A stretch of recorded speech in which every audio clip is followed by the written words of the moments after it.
Dalam kehidupan ini, ada hal-hal yang tidak bisa kita hindari. Tidak peduli apakah kita seorang pabajita, rumah tangga, laki-laki atau perempuan, semua orang pasti akan mengalami hal ini. Tahukah Anda, dalam Anguttara Nikaya kelompok 5, Sutta ke-48, Panca Thana Sutta, Sang Buddha menjelaskan bahwa ada 5 situasi yang tidak bisa dihindari oleh siapapun. Lalu, apa saja 5 situasi ini? Mengapa 5 situasi ini penting untuk kita renungkan dan pahami? Serta bagaimana renungan ini dapat membantu kita menjalani kehidupan dengan bijaksana? Bersama Bhikkhu Mahadhammajato Mahathera, mari kita simak penjelasannya hingga akhir.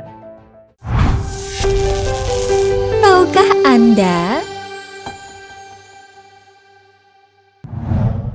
Bapak, Ibu, saudara-saudari sekalian, dalam kehidupan kita, hal yang tidak bisa kita hindari dalam kehidupan kita ini dan akan dialami oleh setiap orang, baik itu sebagai pabajita, berumah tangga, laki-laki atau perempuan, yang sering kali harus kita renungkan 5 hal, yaitu jara dhammomhi, jarang anatito. Saya wajar mengalami usia tua, saya tidak akan mampu terhindar dari usia tua. Biadi dhammomhi biading anatito. Saya wajar menyandang penyakit, saya tidak akan mampu terhindar dari penyakit. Marana dhammomhi maranang anatito. Saya wajar mengalami kematian, saya tidak akan mampu terhindar dari kematian. Sabbe hikme biyehi manapehi nanabhawo winabhawo. Segala yang kumiliki, yang kusenangi akan berubah, akan terpisah dariku. Kama sakomhi dan seterusnya yang terkait dengan hukum karma berkenaan dengan diri kita semua. 5 hal ini yang secara spesifik bisa kita ambil kesimpulan perenungan terhadap usia tua, sakit, kematian, dan hukum perubahan terhadap apa yang secara umum kita miliki. Dan yang kelima, terkait dengan karma kita masing-masing. 5 hal ini tidak bisa terhindar dari siapapun juga, baik itu sebagai pabajita, perumah tangga, laki-laki atau perempuan. 5 hal ini ketika kita renungkan usia tua, kita akan menghargai tatkala kita masih muda. Ketika kita masih muda, kita bisa merenungkan bahwa suatu saat kita itu akan menjadi tua. Nah, di situ kita tidak akan menjadi lengah dengan usia muda kita, masa muda kita. Karena pada satu saat nanti ketika usia tua itu datang, tenaga sudah tidak kuat seperti masa muda lagi. Untuk bekerja saja kita sudah tidak bisa. Untuk berlatih, pengembangan batin pun akan lebih sulit karena masa tua segalanya menjadi menurun, tidak seperti pada masa muda. Perenungan yang kedua yaitu tentang sakit. Setiap orang tidak akan bisa terhindar dari sakit. Sakit adalah hal yang wajar yang akan dialami oleh setiap orang. Guru agung kita mengibaratkan tubuh kita ini seperti kebun tak berpemilik. Sakit apapun bisa muncul di tubuh kita ini. Perenungan terhadap sakit ini akan membuat kita menjadi menghargai kesehatan kita. Tatkala kita masih sehat, kita bisa melakukan aktivitas apapun juga, terutama untuk hal-hal yang bajik, untuk pengembangan batin yang hingga mencapai tingkat-tingkat yang lebih tinggi. Semua bisa dilakukan melalui kesehatan. Tapi tatkala kita sakit, kita tidak bisa melakukan apa-apa. Maka pada saat kita sehat, kita bisa merenungkan bahwa suatu saat kita itu akan menjadi sakit dan kita akan lebih menghargai kesehatan kita. Memiliki materi banyak, kalau sakit kita tidak akan bisa menikmati. Tapi meskipun kita memiliki materi sedikit, kalau kita memiliki kesehatan, kita akan bisa melakukan banyak hal. Materi tidak bisa membeli kesehatan kita, tapi kesehatan kita yang kita miliki pada saat ini, kita bisa melakukan apa saja hingga bisa mengumpulkan materi maupun yang lainnya yang bisa dilakukan oleh orang yang masih sehat. Perenungan yang ketiga yaitu tentang kematian. Setiap orang tanpa kecuali cepat atau lambat akan mengalami kematian. Tidak ada satu orang pun yang lahir yang bisa terbebas dari kematian.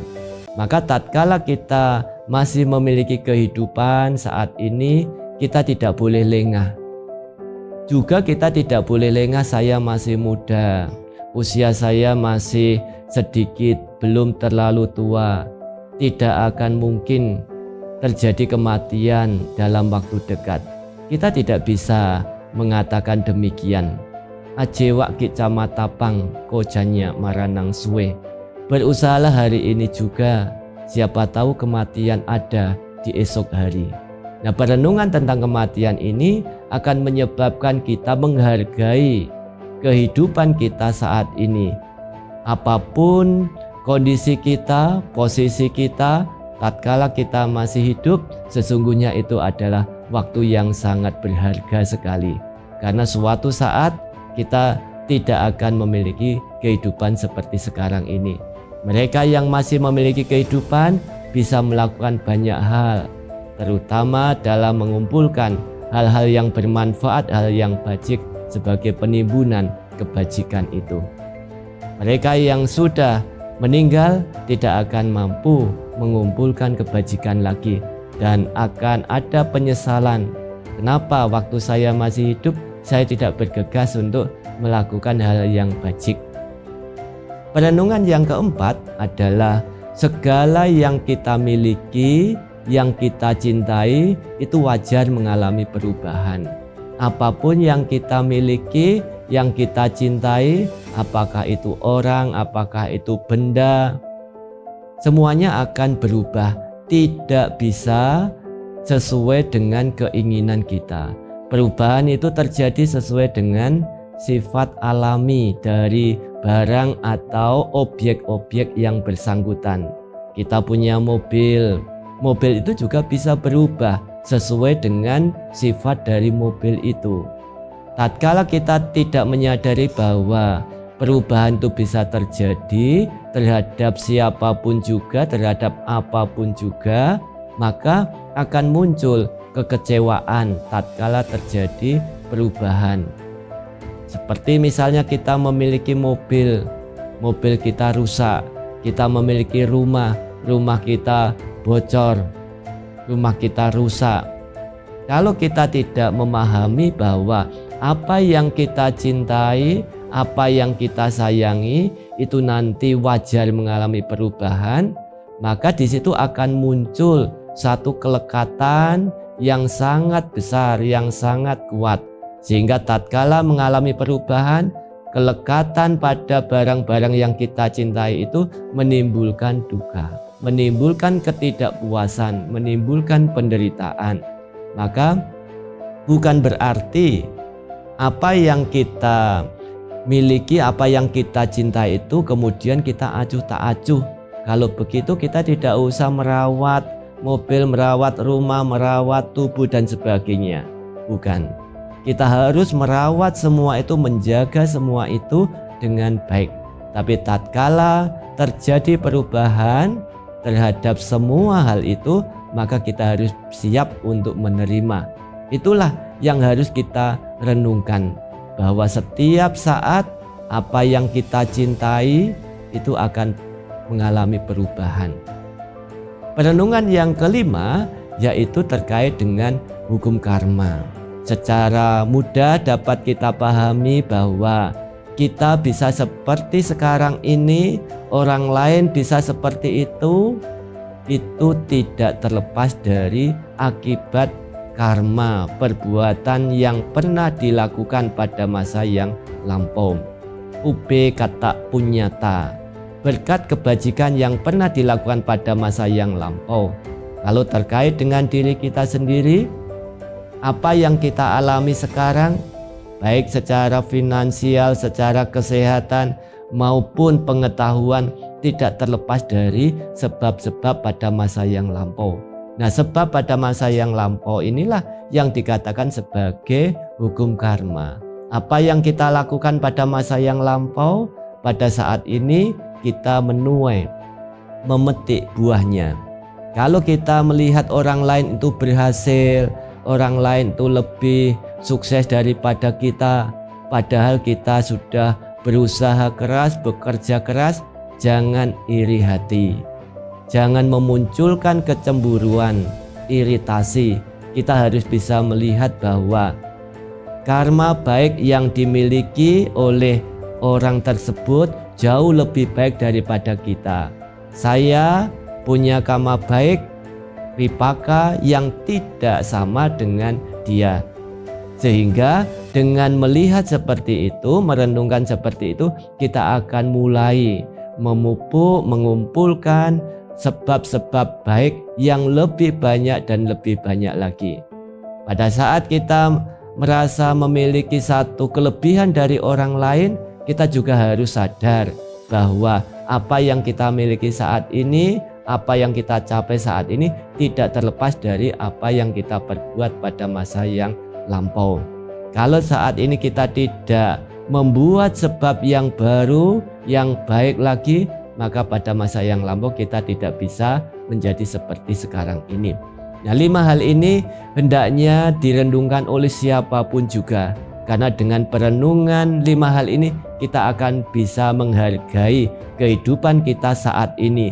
Pada saat kita masih muda, pada saat kita masih sehat, pada saat kita masih hidup, pada saat kita bersama-sama dengan barang atau apapun yang kita miliki, yang kita cintai, dan kondisi apa yang sedang kita alami saat ini, semuanya itu perlu kita renungkan setiap saat, sehingga kita tidak akan terkejut, kita tidak akan kaget, kita tidak akan menyesal tatkala hal-hal tersebut terjadi, yaitu tua, sakit, mati, berpisah dengan barang-barang atau apapun yang kita cintai, yang kita sayangi.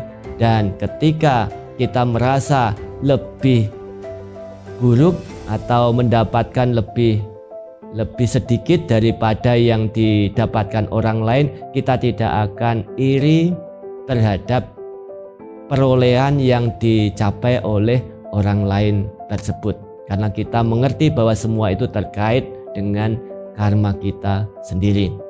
Semoga kita selalu bersemangat dan terus merenungkan 5 hal ini, sehingga kita bisa mempersiapkan kehidupan menjadi lebih baik lagi. Terima kasih. Tahukah Anda